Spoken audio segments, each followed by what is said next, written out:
Halo Squad, kembali lagi di Sriwijaya Cast. Say love, say it loud.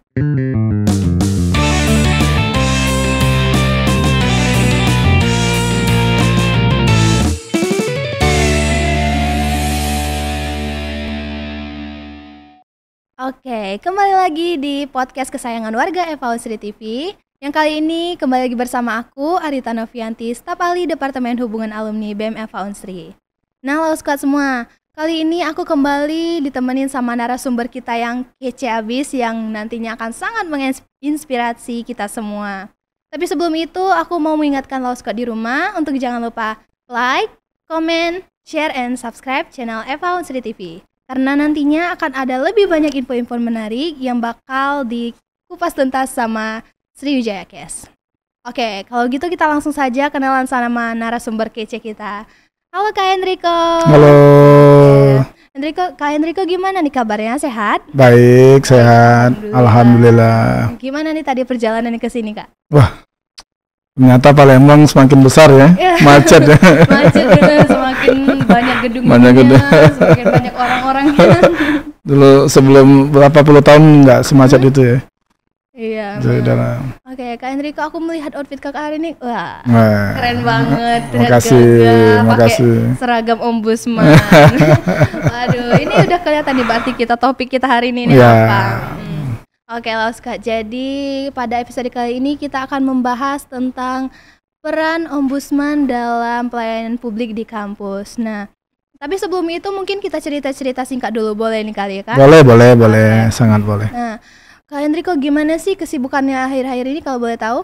Ya, saya saat ini sedang melakukan yang kami sebut dengan penilaian. Oke, penilaian. Penilaian terkait dengan standar pelayanan publik di 17 pemerintah daerah. Wah, banyak. Jadi di Sumatera Selatan ini ada 17 kabupaten kota. Itu kami sedang lakukan penilaian. Besertaan juga dengan pelayanan publik di tingkat Polres dan tingkat kantor pertanahan. Oke. Kalau boleh tahu penilaian yang dilakukan oleh ombudsman sendiri itu apa sih, Kak? Ya, terkait dengan penilaian sebenarnya kami mengecek soal standar pelayanan.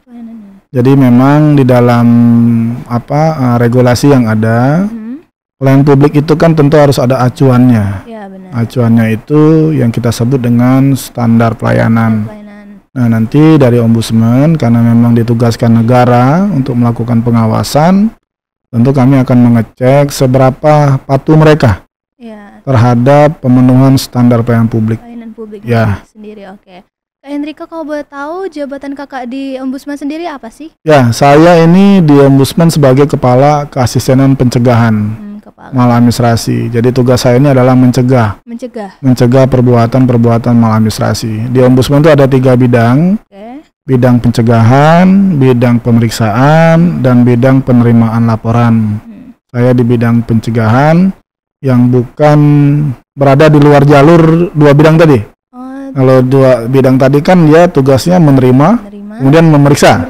Nah, ombudsman itu yang mencegah. Oh, berarti ini beda ya? Beda. Saya yang mencegah agar jangan terjadi laporan. Gitu. Berarti kalau nggak ada laporan? Ya, berarti berhasil dong pencegahannya. Aduh, ya. Enrico, kalau boleh tahu selama kuliah juga pasti pernah ikut organisasi nih. Ya, tidak mungkin ya. Ini, aku tadi ada baca sih secara singkat CV Kakak tuh katanya pernah menjadi ketua himpunan HMI ya? Ya, ketua himpunan di Palembang ya? Betul. Saya tahun berapa kalau betul? Saya kemudian aktif karena memang untuk BEM kan adalah urusan internal ya, urusan internal. Kemudian di eksternal saya aktif di himpunan mahasiswa Islam. Dan Fakultas Hukum Unsri itu adalah bagian dari kepengurusan HMI di cabang Palembang. Jadi dia masuk dalam lingkup HMI cabang Palembang. Walaupun posisi Fakultas Hukum itu kan ada di Indralaya. Karena memang posisinya memang Indralaya belum layak waktu itu jadi cabang, sehingga nginbutnya ke Palembang. Oke, berarti waktu tahun itu aktifnya kegiatannya di Palembang? Ya, kebanyakan karena memang ya tadi ya saya bilang memang dulu tidak sebaik sekarang lah ya, transportasi dulu Dulu sekarang ada tol. Kami dulu memang ya tadi kadang paginya di Palembang, siang kuliah, pulang lagi Palembang. Jadi mobilnya juga nggak banyak dulu ya. Mobilnya udah tidak sebanyak sekarang gitu ya. Kalau sekarang tuh udah ada yang namanya Damri. Damri ya. Tahun kakak dulu apa sih? Dulu ya bis-bis yang apa lah ya, bis hijau itu ya. Bis hijau ada. Enggak, tetap bis. Bis. Bis. Kalau sekarang namanya bis kaleng ya kak? Mungkin lah. Bis di Bukit juga ada bis-bisnya. Berarti dulu tuh rame juga kayak tahun ini enggak sih? Soalnya kalau tahun-tahun sekarang ini tuh rame banget. Ya, di Damri ya. Iya, di Damri. Kalau rebutan gitu. Kalau dulu kan banyak pilihan ya. Termasuk kereta dulu ada. Ada kereta juga. Tapi kereta itu nggak sampai pintu kampus ya. Dia harus melalui transport lain ya. Dia agak tidak baik. Sekarang juga nggak sampai pintu kampus. Masih jalan dulu juga. Dulu ada juga bis hukum juga menyiapkan juga dulu. Masih ya? Sekarang juga masih ya. Dulu masih ada. Masih di kami itu banyak pilihan. Dulu ya. Tapi ya memang tetap ya, walaupun banyak pilihan jalannya nggak semulus sekarang gitu ya. Iya, kalau sekarang juga udah jalan sekarang tol. udah jalan tol, dulu kan macet itu. Iya, karena mungkin dulu masih lewat jalan lintas ya. Iya, betul. Yang mobil-mobil besar, mobil-mobil ngebut. Adista masih SD itu mungkin ya. Atau masih bayi. Iya, Adista masih bayi itu. Belum ada pikiran bakal jadi Oke. Berarti waktu itu masih zaman-zaman kuliahnya aktif sekali pasti kak ya? Ya, kebetulan karena saya pikir organisasi itu kan adalah sebuah hal yang memang positif ya. Jadi pengalaman baru juga. Dan saya merasakan betul bagaimana aktif organisasi itu membantu saya saat bekerja itu. Oh iya memang, karena memang dengan adanya kita ikut organisasi kayak gitu, kita juga punya cara untuk beradaptasi di lingkungan baru. Betul. Menghadapi orang-orang gimana. Betul, pola-pola yang seperti itu. Nah, Kak Hendriko waktu kuliah tuh pasti punya kesibukan di antaranya kuliah, organisasi. Betul. Dan gimana sih cara kakak memanajemen waktunya tuh? Ya, kan di organisasi itu kan harus dimaknai sebagai hal yang sifatnya adalah sunnah ya. Karena kewajiban kita adalah sebenarnya belajar di kampus. Tentu sebagai orang yang memahami itu, kita harus tetap mendahulukan yang wajib. Iya, pendidikan. Jadi kuliahnya pagi sampai siangnya kita organisasi. Tidak pernah kita misalnya mencampur adukan, apalagi nanti melantarkan yang wajib. Itu yang keliru. Ya. Kalau kita dulu walaupun aktif, maka kami tetap setelah jam kuliah, pelajaran. Kan kuliah ini kan bukan seperti SMA ya. SMP yang dari jam 8 sampai itu enggak. Ada waktu teraturnya. Betul. Kadang-kadang space-nya kan ada yang 2 jam bisa kita lakukan rapat begitu sebenarnya. Karena kalau sekarang kuliah tuh memang jadwal itu memang ada. Ya. Mungkin hari ini kosong, besoknya diganti. Jadi kayak nggak teratur juga. Ya, maka pesan saya memang dalam podcast ini juga ya untuk teman-teman yang masih aktif organisasi, ya tetap harus dahulukan kewajiban. Jangan nanti mentelatarkan kewajiban mendahulukan sunnah. Dalam Islam pun tidak boleh juga. Wajib nggak boleh ditinggal. Nah, boleh nih Law Squad. Jadi ikut organisasi itu memang penting. Tapi jangan sampai kita meninggalkan kewajiban kita sebagai pelajar, sebagai mahasiswa. Karena memang belajar itu investasi diri. Betul. Oke, nah Kak boleh tuh kita cerita-cerita dulu ya sebelum kita masuk ke topik kita. Nah, selama kuliah itu emang FH Unsri itu tujuan awal nggak sih? Atau ada opsi lain? Ya, secara pilihan utama. Berarti memang dari kecil ya? Ya, bukan lebih seperti itu. Kalau ya paling tidak bisa berpikirnya setelah SMA kali ya. SMA baru bisa mengambilkan pilihan. Dulu kan mau jadi polisi, tentara itu kan beda-beda ya. Karena kita juga waktu kecil yang jadi astronot, yang jadi dokter. Gitu SMA baru terpikir untuk bisa masuk di gabung Fakultas Hukum. Waktu SMA tuh kan pasti ditolongin sama guru-guru di sekolah tuh. Kamu baiknya masuk ke sini, diarahkan ya. Nah, mungkin memang Kak Hendriko juga diarahin sama gurunya waktu itu dan benar-benar sampai akhirnya sekarang di posisi kakak sekarang sebagai kepala keasistenan pencegahan umum. Saya punya kakak saya adalah polisi. Ya, jadi kerjaannya memang di bidang hukum. Kemudian saya tertarik lah di dunia hukum. Jadi inspirasi juga. Ya, sempat ingin masuk jadi polisi. Saya bilang waktu itu saya harus masuk Fakultas Hukum dulu. Nanti setelah tamat menjadi gelar S1 saya ikutlah ada namanya sumber sarjana. Ya. Tapi ternyata belakangan setelah tamat sarjana pun tidak tertarik lagi untuk masuk polisi gitu. Dan memang tujuan utamanya adalah fakultas hukum intinya. Memang kadang pikiran kita tuh suka berubah. Ya, dengan pengembangan zaman. Aku kalau boleh cerita tuh Kak ya. Waktu aku sebelum kuliah ini tuh kan masih bingung mau kemana. Ya. Dan aku tuh tipe yang suka nonton drakor tuh. Aduh. Setiap drakor yang ditonton tuh beda-beda cita-citanya. Iya. Nonton drakor jaksa, tiba-tiba pengen jadi jaksa. Nonton drakor dokter, pengen jadi dokter. Emang kadang selain lingkungan atau yang hal-hal yang kita lihat tuh bisa mempengaruhi juga. Iya, betul. Nah, Kak Enrico, boleh nggak cerita sedikit setelah pengalaman kakak setelah kuliah, kayak istilahnya tuh life after graduate-nya tuh gimana? Setelah lulus dari FAUSRI kemarin tuh. Ya, jadi memang Fakultas Hukum UNSRI ini kita patut berbangga ya. Iya. Karena memang satu-satunya fakultas hukum yang negeri yang memang tidak, yang pada prinsipnya adalah pure adalah fakultas hukum. Kalau UIN kan dia ada syariahnya. Iya. Fakultas hukum ini kan hanya satu ya, dan tidak ada lagi yang memang keluaran dari Sumatera Selatan ini. Dan memang pada prinsipnya setelah saya tamat, memang karena kita juga organisasi juga, ya bahkan yang pekerjaan yang datang ke kita. Jadi kita ditawari beberapa, misalnya jadi advokat, kemudian ikut berbagai kegiatan-kegiatan yang bersifat kehukuman gitu. Jadi memang agak ini ya, saya pikir memang kita dapat privilege tanda kutip bahwa setelah Fakultas Hukum UNSRI itu kita dicari. Iya, karena oleh katanya hukum ini luas ya. Luas ya, bisa kemana aja ya, dan kemudian kita yang dicari. Beberapa perusahaan besar misalnya mengkontak, kita apply dulu ke beberapa media beberapa platformnya, mereka langsung kontak kita. Kadang-kadang memang pilihan hidup ya. Kadang-kadang ada yang memang suka, ada yang memang kira-kira mengabdinya di sini gitu ya. Seperti itu. Nah, Kak, aku ada pertanyaan ini nih. Aku sempat nanyain juga nih sama kakak-kakak aku di BEM tuh kan. Selesai S1 ini, kan kalau sekarang tuh pasti orang-orang itu di perusahaan nyari yang punya pengalaman tuh. Nah, tapi kalau dari aku sendiri tuh pengennya abis S1 ini langsung S2 gitu. Nah, kira-kira menurut kakak tuh bagusnya kita langsung lanjut S2 atau kita mencari pengalaman dulu nih yang bagus? Ya, kalau itu kan adalah pilihan ya. Kalau cara hitungan timbang-timbang memang kalau memang ada biaya, ada kesempatan, masih muda, mending lanjut S2 aja. Karena memang kalaupun sudah dalam posisi bekerja, nanti mindset yang dibangun tuh berbeda. Berbeda. Jadi betul. Sudah terima uang, gaji, nanti beda lagi mindsetnya.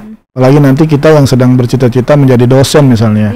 Jadi memang sekarang dituntut untuk minimal S2, jadi memang harus lanjut dulu. Apalagi nanti setelah S2 kan banyak juga lowongan kerja juga. Di beberapa pegawai negeri sipil kan ada yang memang langsung menyebut S2. Nah, jadi mungkin itu kalau saran saya memang bagusnya melanjutkan kepada S2. Bagusnya melanjutkan ya. Tapi kalau memang tidak memungkinkan dari ya. Ya, kalau memang kira-kira mau refresh dulu teman-teman, ya silakan healing dulu. Gak apa-apa sambil kerja, kan mungkin bisa saja nanti sambil kuliah. Pasti kan ngerasa capek tuh, bosen belajar bisa, gitu bisa jadi, betul.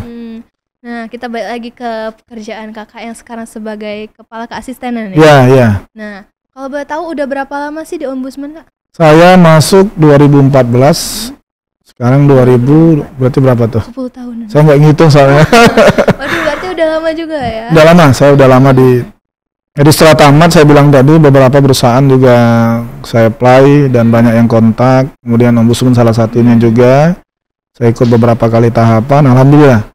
Jadi setelah saya tamat, saya Agustus tamat, saya pernah ikut juga advokat di beberapa kantor, di salah satu kantor waktu itu di M. Usni Chandra. Kemudian setelah itu saya ikut di Ombudsman. Nah setelah itu mengabdilah di Ombudsman gitu. Nah, waktu kakak nge-apply kerjaan itu tuh pernah nggak sih kayak ditolak gitu? Ya itu secara natural lah ya. Pasti ada yang ditolak, ada yang diterima. Tapi memang kita kan juga ada pilihan juga. Ya beberapa perusahaan yang kira-kira benefit sesuai dengan background kita dong. Kita dari Fakultas Hukum UNSRI, organisasi boleh dong kita milih juga gitu ya.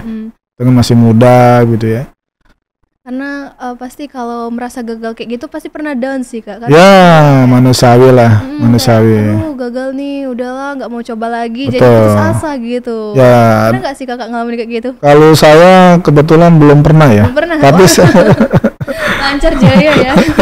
karena prinsipnya bahwa saya kalau prinsip di organisasi juga ya, karena persoalan itu kan tidak dapat atau bisa diselesaikan semuanya ya. Iya. Tanpa memang diabaikan juga kan.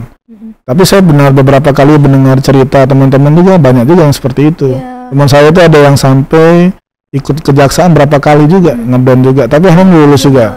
Akhirnya lulus juga. Akhirnya lulus. Ya, walaupun sempat pada fase yang tidak percaya diri, saya bilang Ya, gitu. ngerasa capek kan, Ya.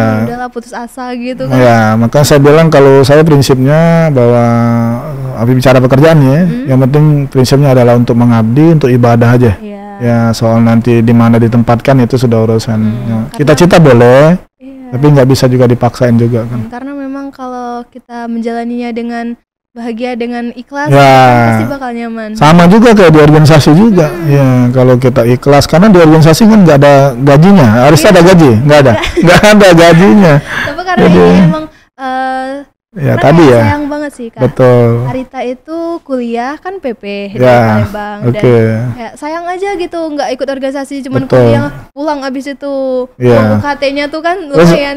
pacarannya gimana itu waktunya? Aduh, kebetulan ini nggak ada sih. Oh ya. boleh.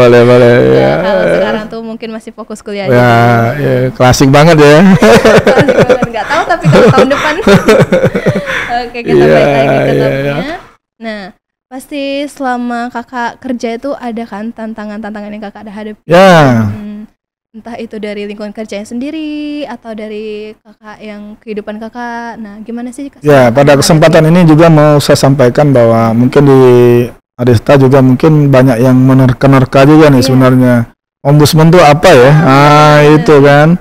Jadi memang kalau bicara tentang itu, yang jelas ini bukan OOM-nya Usman ya. Ya, bukan Nah, bukan ya. Nanti kalau dipisah, karena pas pertama kali lihat ombudsman kayak apa ini ombudsman? OOM-nya ombudsman. maka nanti baru saya bicara tentang tantangan. Iya. Ya, jadi kalau bicara tentang pengertiannya adalah bahwa ombudsman itu adalah lembaga negara. Sampai situ dulu. Iya. Jadi ini bukan ormas, bukannya LSM, bukan, ini lembaga negara. Lembaga negara. Yang memang sengaja dibentuk oleh negara melalui Undang-Undang 37 tahun 2008 tentang ombudsman. Apa kerjaannya? Mengawasi penyelenggaraan pelayanan publik. Ya, jadi itulah tugas utamanya. Nah, nanti saya bicara tentang tantangan tadi ya. Kalau saya ditanya tentang tantangan yang paling dihadapi oleh ombudsman adalah karena lembaga ini adalah lembaga yang cukup baru, kemudian dari sisi penamaannya juga masih asing. Ya, tantangannya itu adalah memperkenalkan lembaga ini ke publik, bahwa ada lembaga yang memang mengawasi pelayanan publik. Jadi masyarakat bisa tuh Betul. kalau misal ada yang melakukan pelanggaran. Betul, itu tantangan yang paling nyata ya. Sebelum tantangan yang lain, saya bicara tentang SDM, itu beda lagi itu. Gitu. Ya, itu. Lalu Squad, jadi boleh nih kalau misal nanti Lalu Squad ada tuh kayak pengalaman atau hal-hal yang terjadi di kehidupan tuh kayak wah ini ternyata pelanggaran nih terhadap pelayanan publik, boleh langsung dilaporkan. Sangat boleh, sangat boleh. Karena nanti bakal langsung dibantu sama pihak betul, ombudsman. sangat boleh, betul. Nah, kalau kita bicara tentang definisi dari ombudsman sendiri, boleh nggak sih Kak Hendriko ceritain sejarah dari ombudsman di Indonesia? Ya, oke. Tadi saya sekilas membahas soal pengertiannya. Sebenarnya kalau secara sejarah, coba bayangkan memang ombudsman ini sebenarnya sudah ada di tahun 1709. 1709. 1709 gitu. Jadi kalau secara di dunia, saya bicara sejarah dunia dulu ya, boleh ya? Secara dunia waktu itu adalah waktu itu Raja Charles XII waktu itu dia mengungsi ke Turki. Raja Charles yang dari Swedia dia mengungsi ke Turki dulu. Karena kalah perang dari Rusia. Jadi dia ke Turki, kemudian dia melihat ada pola yang dilakukan oleh Khalifah Umar bin Khattab dengan nama Hodi Al-Qodat namanya. Hodi Al-Qodat itu adalah Khalifah Umar itu dia menerjunkan satu orang untuk mengawasi pelayanan yang disampaikan oleh kerajaan itu, oleh kekhalifahan itu. Ya, kemudian dilihat polanya, kalau ada pelanggaran dia lapor langsung ke Khalifah. Nah, kemudian terinspirasi nih Charles nih. Wah, ini luar biasa ini. Berarti saya sebagai raja, saya harus menempatkan orang perwakilan saya untuk melihat pelayanan publik itu.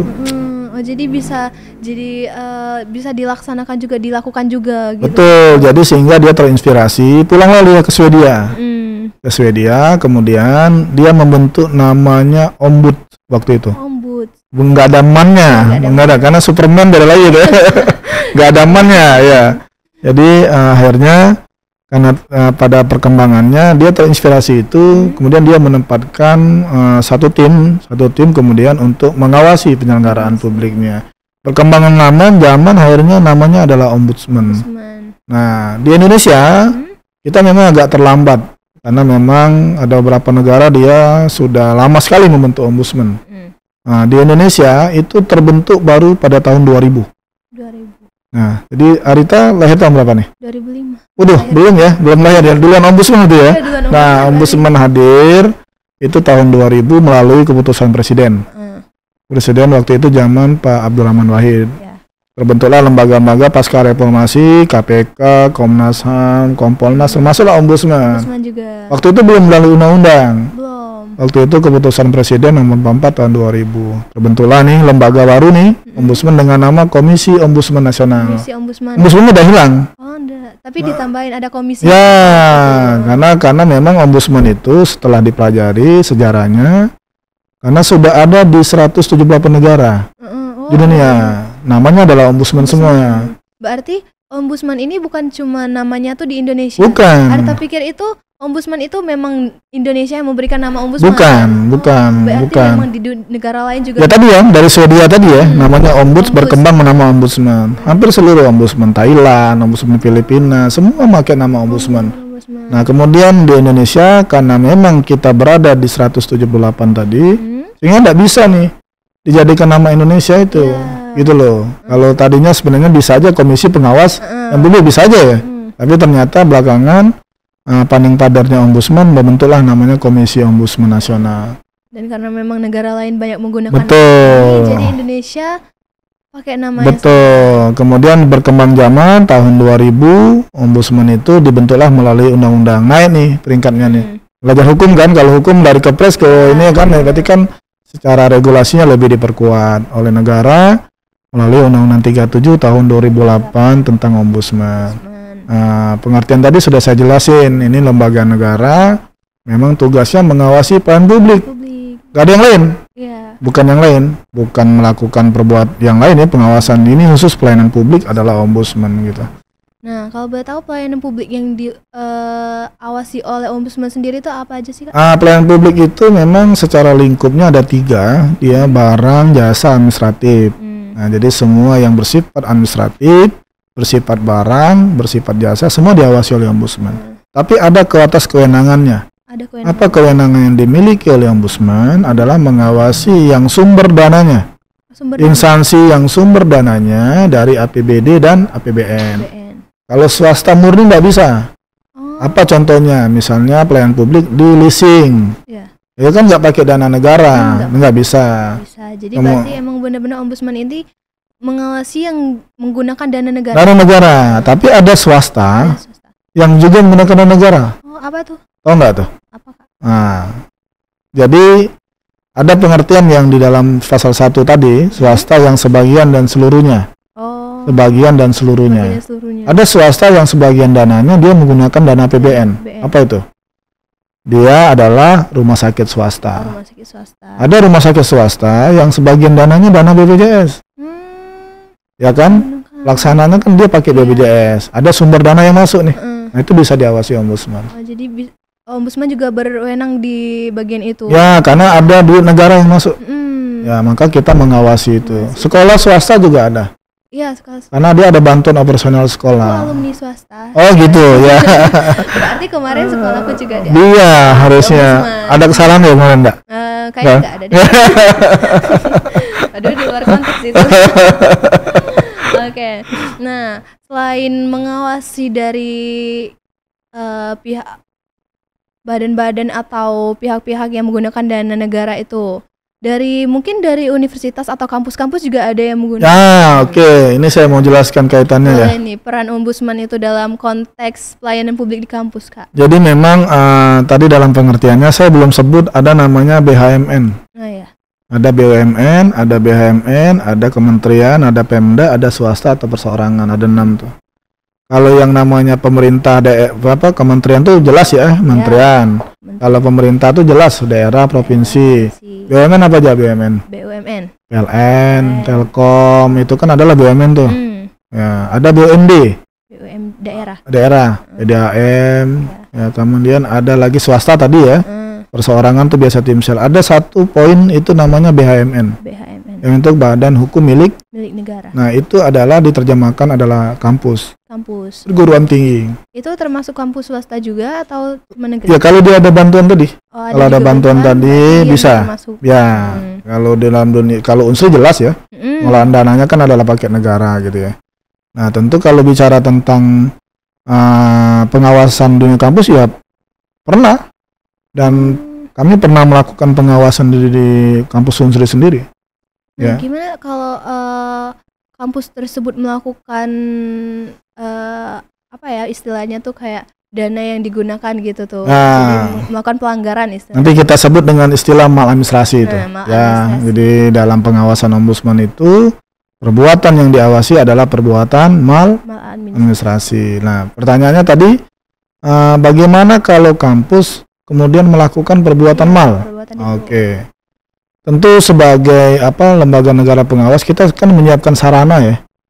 Sarana. Kemudian bagi masyarakat bagi mahasiswa khususnya kalau sudah jelas tadi ya pengertiannya bahwa ombudsman lembaga negara, siapa yang diawasi sudah jelas.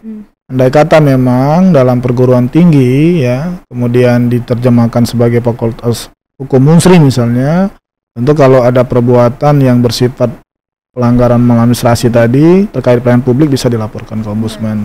Nah, mungkin pasti ada tuh kejadian kayak gitu dan pihak-pihak mahasiswa tuh ada yang mengetahui, Kak. Tapi mereka ini ingin melaporkan tapi takut. Nah, gimana sih? Ada nggak perlindungan dari ombudsman sendiri? Jadi dari Undang-Undang 37 tahun 2008 bahwa ombudsman itu dia bisa merahasiakan orang yang melapor. Apabila memang dimungkinkan. Ya. Misalnya dia ada tahu bahwa di sana ada pelayanan publik yang buruk, ada mal di situ, tapi dia takut nanti akan berimbas pada apapun bentuknya. Nah, dia bisa menjadi whistleblower-nya ombudsman. Bisa meminta perlindungan. Bisa mengajukan whistleblower, dia bisa mengajukan diri, bisa. Tapi kalau yang bersifatnya tidak bisa dirahasiakan, misalnya kalau ini di luar konteks kampus ya, dia melaporkan ada penundaan berlarut soal pembuatan KTP atas nama dia. Kira-kira bisa nggak dirahasiakan? Nggak bisa. Nama dia, identitasnya. Mungkin diterjemahkan dalam kampus seperti itu juga. Ada yang memang tidak bisa dirahasiakan misalnya. Karena misalnya persoalan yang memang menyangkut pribadi dia misalnya, boleh juga itu. Gitu. Berarti memang nggak perlu takut kali kayak memang ada kejadian maladministrasi itu kita nggak apa-apa gitu melaporkan. Karena ombudsman sendiri ada undang-undangnya, jadi bisa melindungi kita. Kemudian sarananya juga banyak juga, Rita. Jadi bisa aja melalui WA, email. Ada kontak, bisa di kontak personnya. Boleh. Saya sebut nih, boleh nih, dan biar langsung dicatat ya. Kalau ombudsman dia punya WA 0811 970 3737. 970 3737. Itu aktifnya di jam kerja ya. Kalau Sabtu Minggu kan nggak bisa, lagi libur kerja juga. Nanti di post aja ya Loskat. Bisa, nanti melalui emailnya ombudsman, kemudian melalui medsos kita boleh juga. Instagramnya ada. Iya. Kemarin Arita sempat follow sih Instagramnya. Iya. Waduh. Ombudsman tolong fallback ya. Tak saya perintahin nanti ya. Aduh, terima kasih. Iya. Nah, Kak, selama kerja di ombudsman, nah balik lagi ke pertanyaan yang aku mungkin tadi belum sempat kejawab nih. Tantangan sebagai ombudsman sendiri sebagai lembaga pengawas itu di kampus. Ya, kalau secara umum tadi sudah saya jelasin ya, dan ini perlu saya jelaskan juga sebelum saya masuk pada tantangan. Sebenarnya pengawasan pelayanan publik itu kan ada namanya pengawasan dari sisi internal. Ada namanya dari sisi eksternal. Nah, siapa yang mengawasi dari sisi internal? Sebenarnya kampusnya ada juga pengawas. kampus juga dia ada SPI ya kan, kemudian dia ada dari atasan langsung dekan, itu kan adalah pengawas sebenarnya. Bagaimana dia mengawasi internalnya sendiri dalam proses pelayanan kepada mahasiswa. Kemudian tadi negara ini membentuk pengawas eksternal. Ya adalah ombudsman, kemudian masyarakat umum itu adalah sebagai pengawas eksternal. Lalu kemudian tantangannya adalah, nah ini juga bicara tentang tantangan. Sebenarnya yang disebutkan Arita tadi adalah tantangannya ombudsman. Dia tahu tapi dia takut melapor. Gimana coba? Itu tantangannya ombudsman juga, meyakinkan pemirsa juga ini bahwa melapor ombudsman itu tidak berbiaya, dilindungi dan mudah. Ini tantangannya adalah meyakinkan orang itu. Tinggal lapor aja. Tinggal lapor aja. WA. Halo ombudsman, ada betul. Disertai tentu dengan bukti dong. Kalau dia sifatnya adalah yang tidak berbasis bukti, ombudsman tidak bisa tindak lanjuti. Nah, itu tantangannya. Apalagi dengan mahasiswa ya. Karena ini kan mungkin masih udahlah, aku juga masih mahasiswa, masih masyarakat yang kecil gitu. Betul. Mungkin didengar suaraku. Asumsi ya. Jadi sebenarnya kekuatan mahasiswa ini ya luar biasa kalau bicara tentang itu ya. Cuman ini kan adalah soal kesadaran.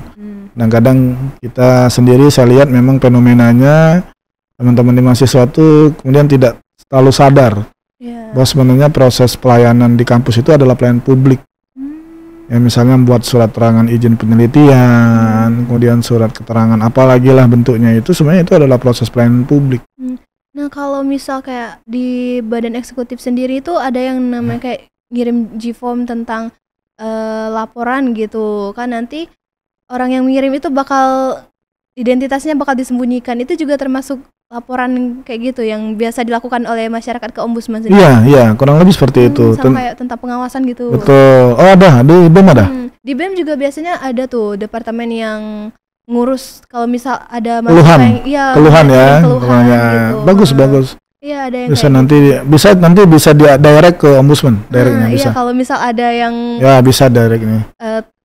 Kayak dia tuh lebih ke tapi menyangkut pelayanan publik ya. Kalau soal hutang piutang nggak bisa. Biasanya permasalahannya tuh tentang bis sih. Iya, banyak suka habis. Damri. Iya, warga kan, jadi nanti saya akan cerita soal Damri itu. Boleh nih. Karena emang aku sebagai warga PP juga punya keluhan terkait itu. Nah, kita balik ke peran alumni. Nah, karena kakak juga sebagai alumni EVA sendiri kan. Nah, ada nggak sih mekanisme dari kakak sebagai alumni untuk meningkatkan pelayanan publik di kampus? Ya, sebenarnya begini, kami sebenarnya ingin membuka komunikasi sebenarnya dengan Fakultas Hukum lah ya, terkait dengan kerjasama. Karena dalam upaya peningkatan itu kan tidak bisa dilakukan oleh sendiri, butuh banyak masukan, jembatan termasuklah masukan dari ombudsman. Memang pada akhirnya kita akan mendorong Fakultas Hukum Unsri untuk melakukan semacam MOU atau PKS kepada perjanjian kerjasama kepada ombudsman nanti atau kepada stakeholder lain untuk meningkatkan kualitas pelayanannya. Saya sebagai alumni tentunya ingin mendorong bahwa saya lihat bahwa tidak ada di Fakultas Hukum lain di Unsri ini yang melakukan itu. Nah, karena sebagai alumni bahwa tentu saya punya semangat yang lebih. Dan Alita juga jangan salah bahwa alumni hukum ini kan di mana-mana nih. Ya kan dia bisa berada di mana-mana. Mungkin itu salah satu perannya juga. Saya akan jalin komunikasi dengan beberapa alumni nanti, bisa jadi melakukan kerjasama untuk peningkatan itu. Waduh, boleh nih, karena yang memang yang mengadakan podcast hari ini itu kan dari Departemen Hubungan Alumni. Boleh. Boleh nih untuk teman-teman Departemen Hubungan Alumni. Boleh. Jadi proker kita juga. Siap, boleh. Ditunggu banget ini. Iya, nanti setelah ini ya. Karena memang kita tuh menghubungi alumni-alumni yang mungkin udah punya kesibukan sendiri gitu kan. Yang udah ada yang di luar negeri, jabatannya tuh mungkin udah penting, kan sulit dihubungi. Betul. Mungkin bisa dapat bantuan dari kakak sendiri, Kak Enrico. Ya, bantuan apa nih? Mengkomunikasikan jabatan kami gitu. Karena memang hubungan alumni ini kan memang dibentuk untuk menjalin komunikasi dengan alumni. Mungkin perannya seperti itu mungkin ya. Peran alumni itu adalah percayalah bahwa walaupun kita berada di mana-mana, kalau sudah bicara tentang Fakultas Hukum Unsri pasti akan menjadi satu ya. Kita udah kemana-mana. Bahkan saya juga pernah cerita ini, Saya cerita sedikit bahwa saya pernah melakukan pemeriksaan dengan alumni Fakultas Hukum Unsri. Ada. Dia sebagai salah satu pelaksana layanan lah, tidak saya sebut. Ya kan pada akhirnya kan walaupun dia pernah saya periksa atau dia pernah saya nilai tapi kan. Gimana pun kita punya satu Ya begitu yang sama, begitu kan? Setelah selesai kegiatan itu kita tetap menjadi satu Fakultas Hukum. Ya karena memang sama-sama pernah tinggal di rumah yang sama, Betul. belajar di tempat yang sama. Betul. Nah, kalau dari mekanisme tadi peningkatan pelayanan publik di kampus, dari alumni sendiri tuh Kak, ada nggak sih kayak kontribusi yang bakal mereka lakuin untuk pelayanan publik di kampus itu? Ya, kalau saya mendorong, kan kita sudah ada ikatan alumni ya, IKF Unsri. Nanti saya mendorong dari IKF Unsri agar melakukan kegiatan kerjasama dengan Fakultas Hukum terkait dengan peningkatan kualitas pelayanan. Dalam peningkatan kualitas pelayanan itu sebenarnya ada sarana yang harus dilakukan. Salah satunya adalah forum konsultasi publik. Dalam forum konsultasi publik nanti akan dikemukakan bagaimana pelayanan publik yang dilakukan oleh Fakultas Hukum Unsri kepada mahasiswanya. Dari ada jenis layanan, syaratnya apa, biayanya berapa, nanti ada di situ kelihatan. Nah, forum konsultasi publik ini nanti akan mengundang beberapa stakeholder, termasuk ombudsman, IKFH, nanti ormas, bisa ya semuanya. Nanti mahasiswa, perwakilan mahasiswa akan memberikan masukan semua. Jadi semua warga dari kampus itu juga bisa memberikan masukan. Ini sebaiknya gimana nih? Kita punya syarat kira-kira membebani atau tidak. Apa salah contoh-contoh yang biasa dilakukan Arita misalnya? Kalau di kampus sendiri? Izin penelitian? Belum sih. Apa biasanya? Kayak pengajuan kegiatan gitu. Nah, pengajuan kegiatan misalnya, pengajuan kegiatan organisasi berapa hari sih? Sarannya apa aja? Kemudian alurnya gimana? Mungkin ada tuh memang mau ada kegiatan seperti ini juga kayak contohnya kan mau mengajukan kegiatan izin kegiatan, karena kalau memang nggak diizini kan nggak bisa. Betul, itu kan adalah yang kita sebut dengan produk layanan.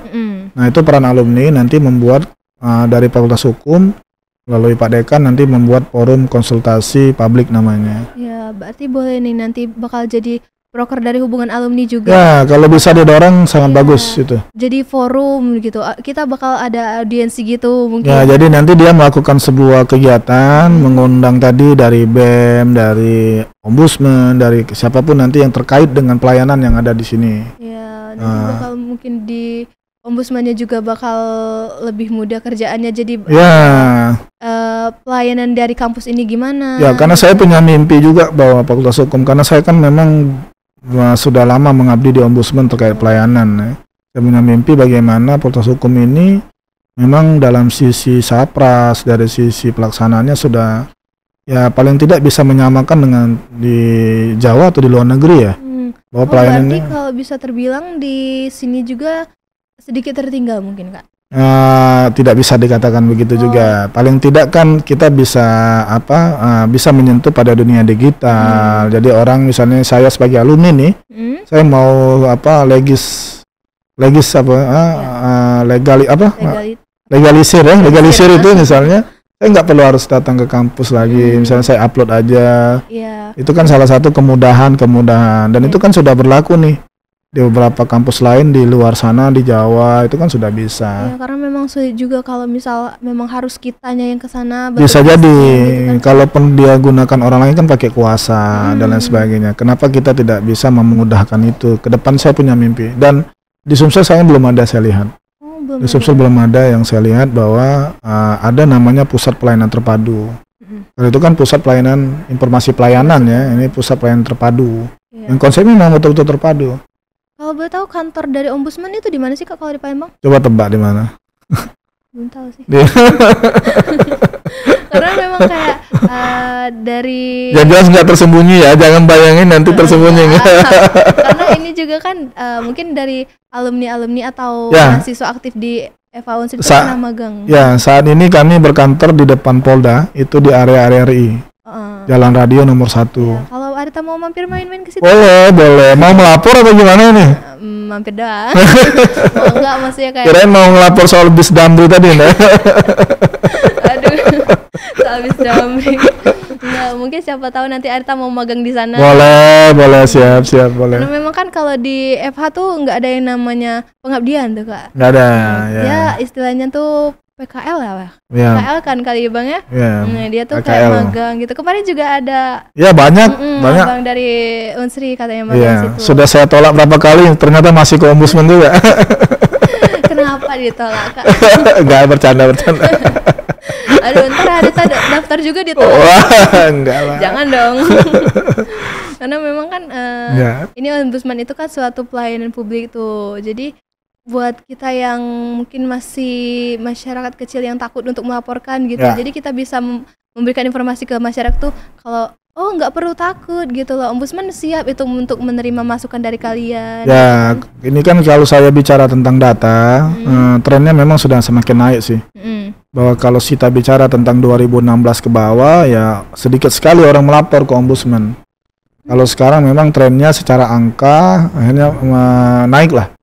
Laporan itu naik, sisi pencegahannya juga berjalan. Jadi yang tadinya banyak dilaporkan berulang, pencegahannya masuk, melakukan kajian, orang tidak melapor lagi di bagian itu. Tapi timbul lagi nih, sama kayak teori ini balon. Jadi kalau kita mecahin di sini nanti timbulnya di situ gitu ya. Nah ini sama nih proses administrasi itu sama.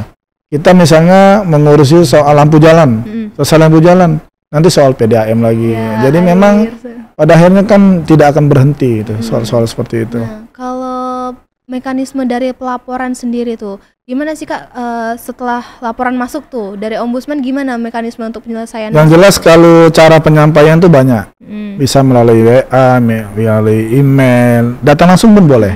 Ya Rita nanti datang melapor boleh. Setelah diterima nanti dilayani oleh teman-teman penerimaan, nanti mekanismenya kan tentu kita akan menjalankan regulasi yang ada. Setelah diterima kita cek dulu nih, jangan-jangan Arita nanti melaporkan bukan soal urusan publik, urusan apa? Itu tentu tidak bisa jadi nanti kita cek nih urusannya betul-betul dilayani atau tidak. Atau memang tiba-tiba yang dilaporkan adalah swasta. Pernah juga. Ada juga. Bahkan misalnya saya pernah menerima, saya menerima ibu-ibu nangis-nangis, kemudian apa yang dilaporkan ternyata suaminya sudah pulang 3 hari, tidak pulang 3 hari. Di luar konteks. Itu saya pernah terima seperti itu. Kita tetap catat. Kita tetap catat sebagai upaya penerimaan kita. Nanti dicek. Berarti memang ombudsman sendiri juga sering dapat yang laporan-laporan di luar konteks. Banyak. Kadang-kadang begini juga, setelah saya cerita sama dia, kenapa sih ibu kemudian sangat niat sekali datang ke ombudsman hanya menceritakan soal seperti itu. Dia bilang bahwa tidak semua lembaga mau mendengarkan itu loh. Walaupun sebenarnya lembaga itu adalah ada mereka mekanisme sarana pengaduan. Nggak semua lembaga yang bertahan untuk mendengarkan sesuatu yang bukan kewajiban dia. Ya, karena memang kalau kayak kita biasanya tuh nggak semua orang siap mendengarkan curhatan. Betul. Nah, itu kalau dikaitkan seperti itu. Tapi ombudsman menerima. Ya kita tetap terima aja. Nanti dia cerita soal apa. Kalau tidak ada kaitan dengan publik kan tidak mungkin kita langsung. Kan ibu-ibu sudah pulanglah, nggak mungkin kan. Jadi bukan kerja kami. Hal-hal setelah diterima nanti kemudian akan dicek syarat dia orang penduduk asli Indonesia bukan. Karena kalau asing nggak boleh. Oh, berarti ada syarat-syarat khusus? Ya, ada syarat khusus. Apa aja Kak? Syarat khususnya dia punya identitas diri. KTP, SIM, dia kan harus bukan hantu ya. Iya. Hantu nggak ada identitas. Kemudian dia pernah menyampaikan laporan itu kepada instansinya. Ini ada juga nih kan, tiba-tiba dia sudah dilayani dengan tidak baik, tiba-tiba saking emosinya dia langsung ke ombudsman.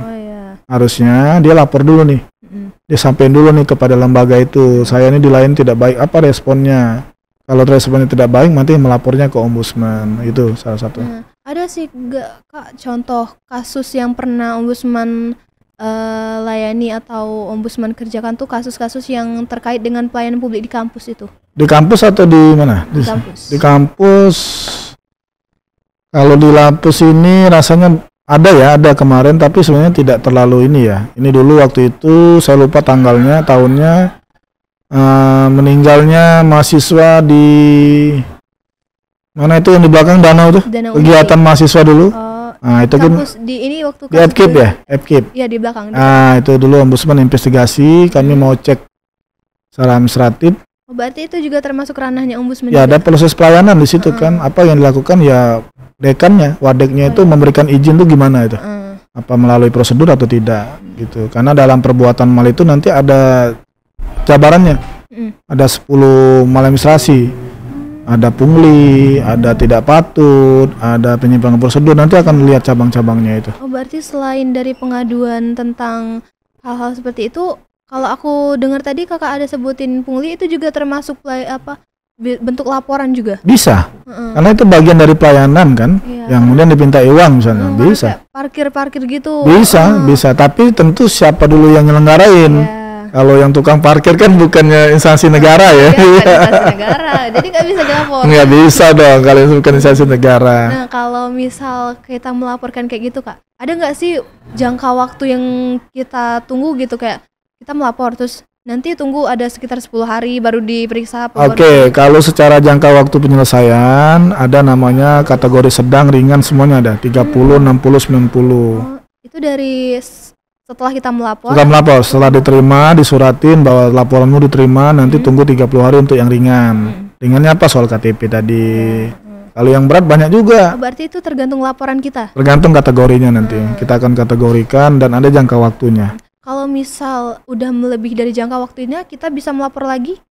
Kemana? Ke ombudsmannya. Kalau satu laporan yang sama nggak boleh. Oh, nggak boleh. Kalau dia lewat waktu, justru teman-teman pelapor bisa melaporkan ombudsman ke ombudsman lagi, bisa jadi.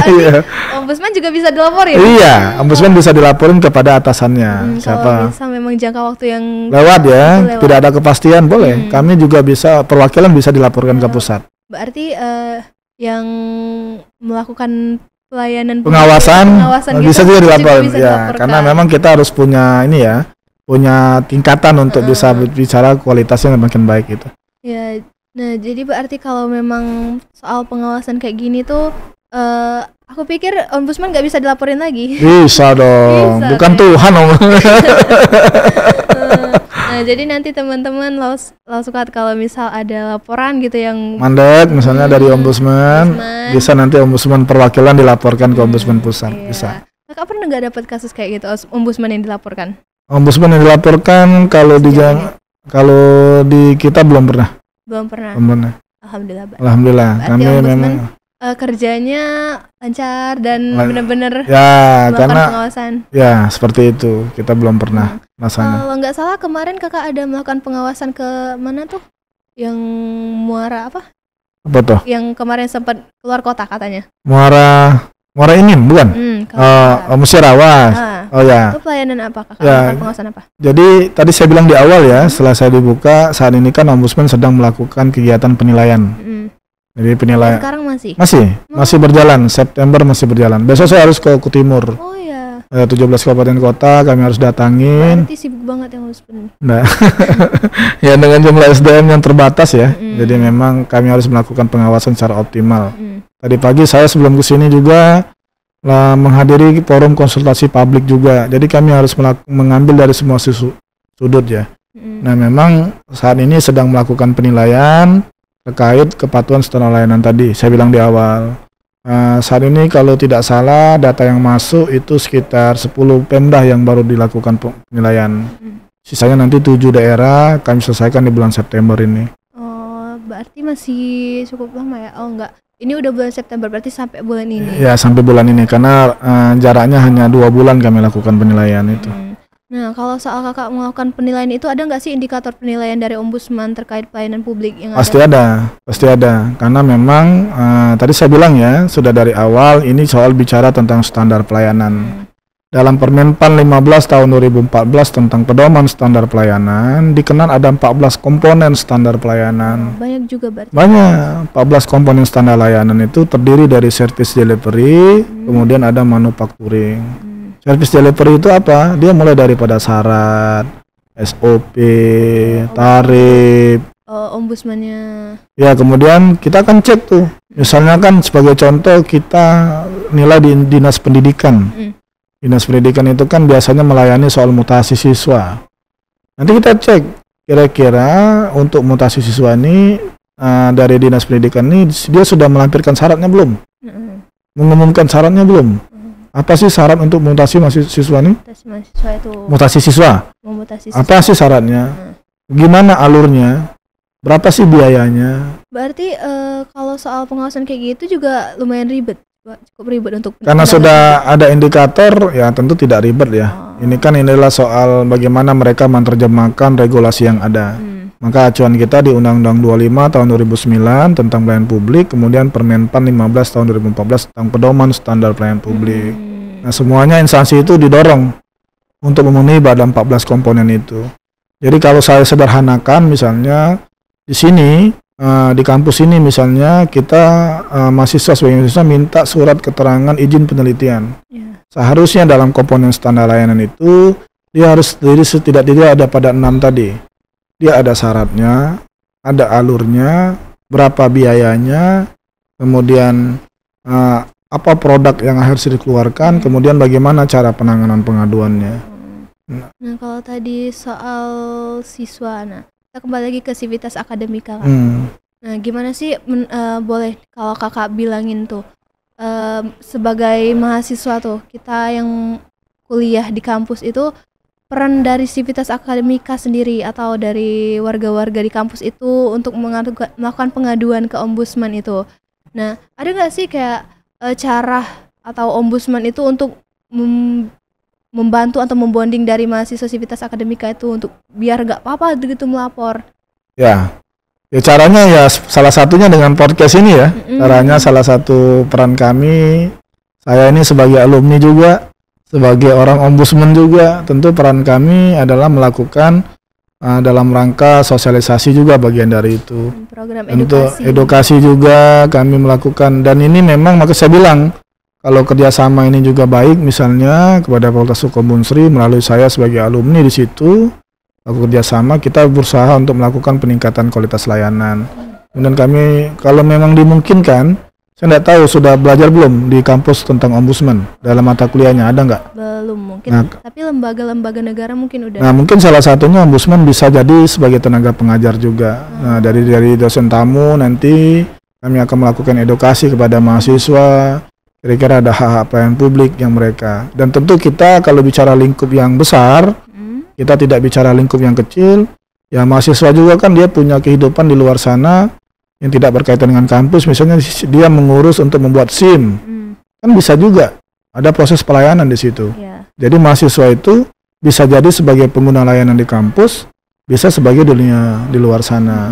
Dia buat SIM, buat KTP, apalagi banyak hal pelayanan publik. Program edukasi yang kayak gini juga bisa memberikan meningkatkan kesadaran dari mahasiswa. Ya kalau memang dimungkinkan sih sebagai tantangan untuk awal, kira-kira BEM juga bisa deh kalau buatkan semacam kegiatan edukasi tentang pelayanan publik, boleh aja. Ini juga dari BEM yang ngadain podcast ini.